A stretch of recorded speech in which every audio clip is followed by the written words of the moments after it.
Hey everyone, today I'm going to show you how to use eyeshadow for a hooded eye. Now most of the times when we're dealing with hooded eyes, we often use a crease brush. The issue with crease brushes and hooded eyes is that it can move the skin. Instead, we want to use a flat lay down brush. So here's what you're going to do. First, take a tissue and place it on the outside corner of your eyebrow, right the way down to the lower lash line. Then pick a color that you like and with a flat lay down brush, start to pat it onto the hooded areas. Pat it gently. You don't want to move the skin too much. But by doing it this way, you're starting to draw the outline of the shape that you're after. Again, you want to move in a diagonal motion. So start from the outside corner in a diagonal and pat and place the color.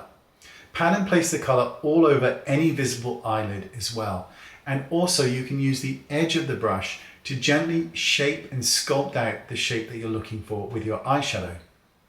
Keep doing this until you're happy with the shape.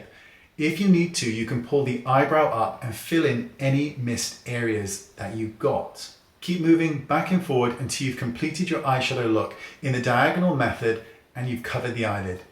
Then you can apply your lashes if you haven't already, and that's it. You're done. Your eyeshadow look is complete.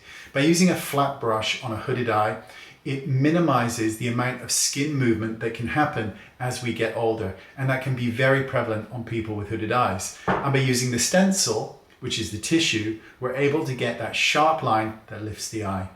That's it. Thanks for watching, and I'll see you all soon. Bye-bye.